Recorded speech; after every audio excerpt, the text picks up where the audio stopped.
Welcome to The Lead Climb, the podcast where we break down the strategies that drive patient acquisition and growth in behavioral health. Hosted by Growth Sherpa Consulting, we bring you expert insights on digital marketing, admissions, business development, and more, so your treatment center, mental health clinic, or private practice can thrive.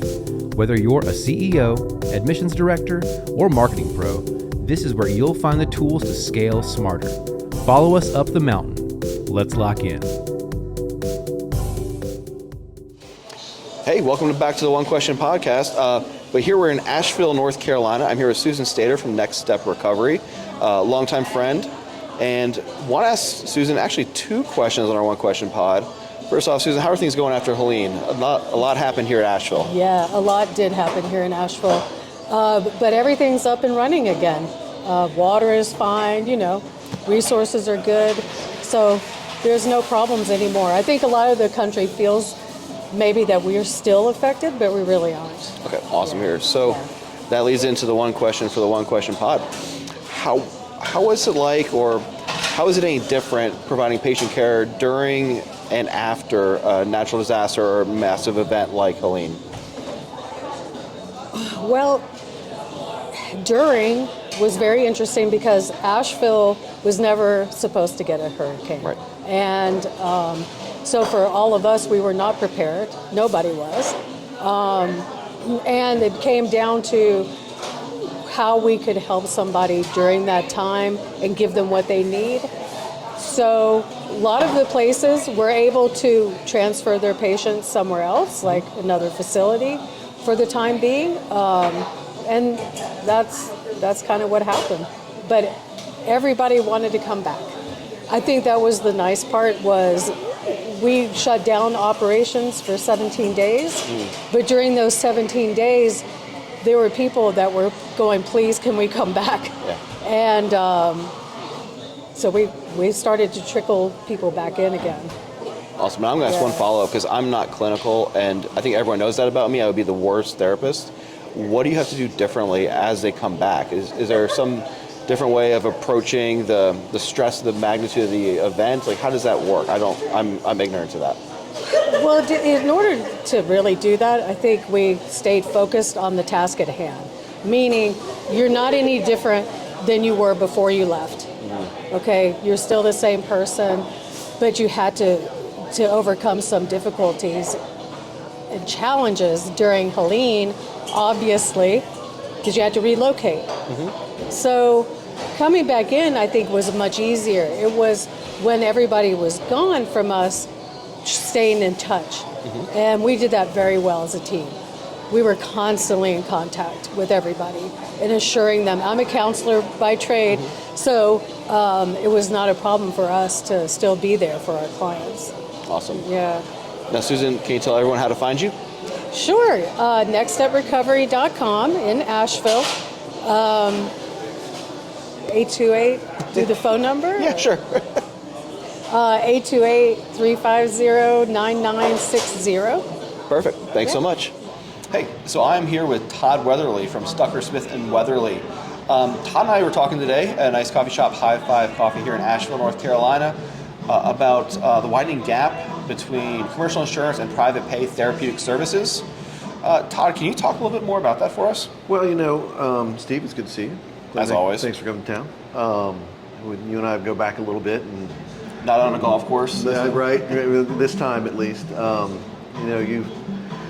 We've both been working into the field where we see a lot that happens, and I see that, there was a period of time when big corporate investors came in and they're like, hey, let's get into this behavioral health business. And a lot of it was on the addiction side. And you saw hospitals and you saw methadone clinics and then you started to see treatment centers.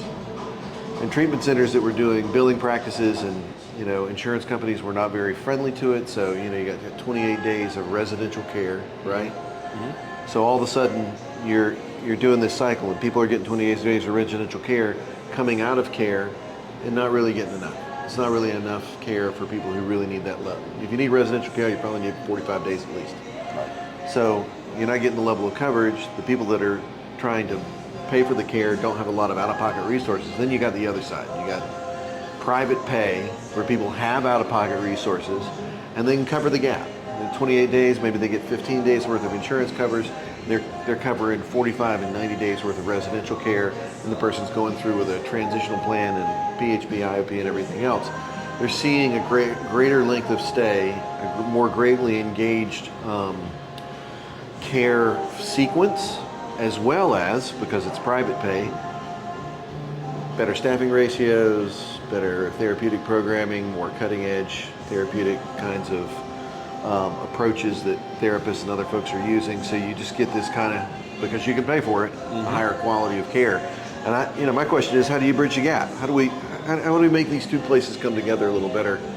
Insurance might be the answer to that, but I think you've also got to get companies that are willing to fight. Addictions has done that a little bit, but on your side, from the development angle and people who are trying to buy into behavioral health, what do you see the main interest of the investors and the people that are trying to market programs? What's your take on that? I actually see us kind of shooting ourselves in the foot as an industry, where it's this misnomer, it's almost this vestige where we have to go in network, we have to do as much in network contracts, we're going to take the hit on the rate, and we're just going to do this, and then the patients will come.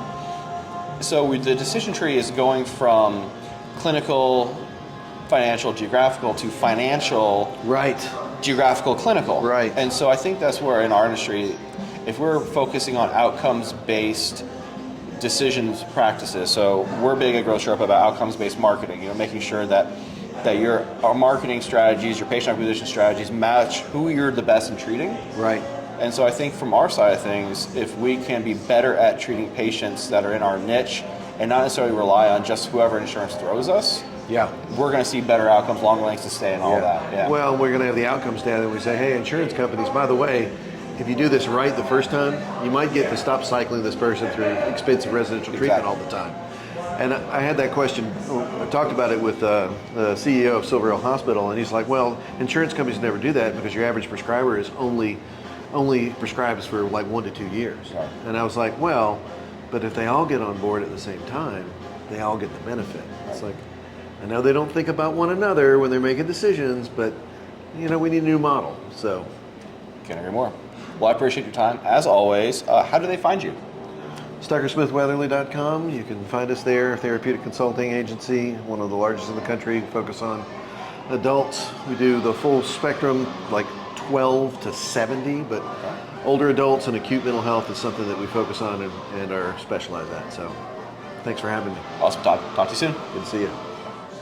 Hey, welcome. I'm here with my good friend Becca.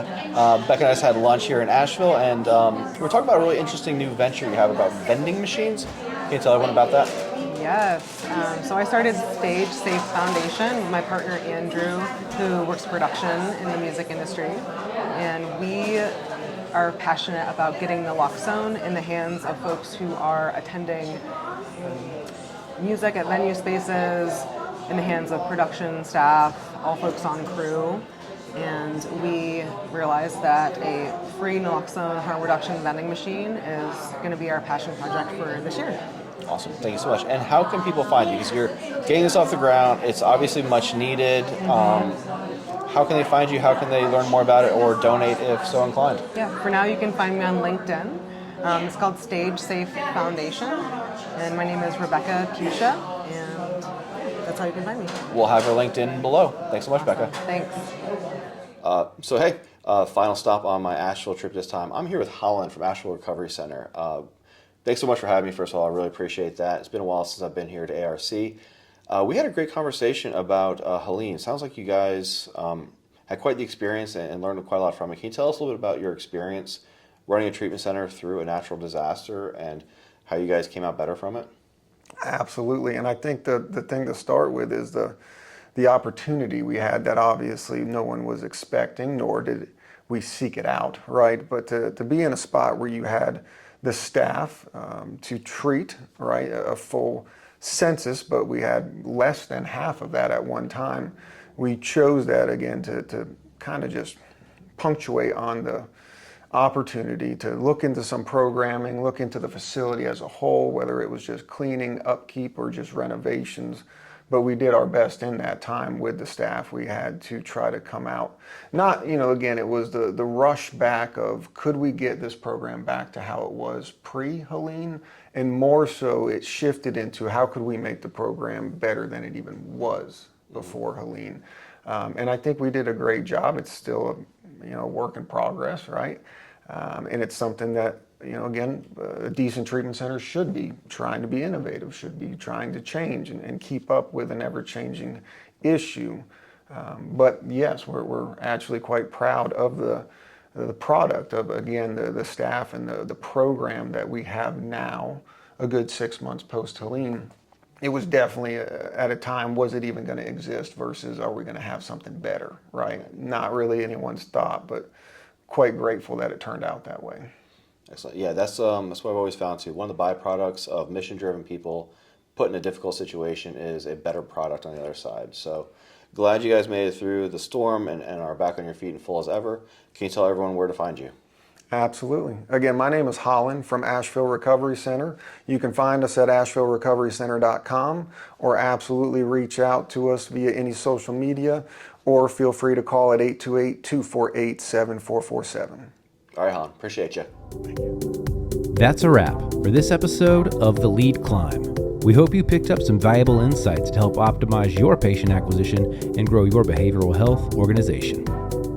If you found today's discussion helpful, be sure to subscribe, leave a review, and share this podcast with your network. And if you're looking for expert guidance in digital marketing, admissions, business development, or any other piece of the patient acquisition puzzle, Growth Sherpa Consulting is here to help. Visit us at www.growthsherpaconsulting.com. Thanks for tuning in. We'll see you next time on The Lead Climb.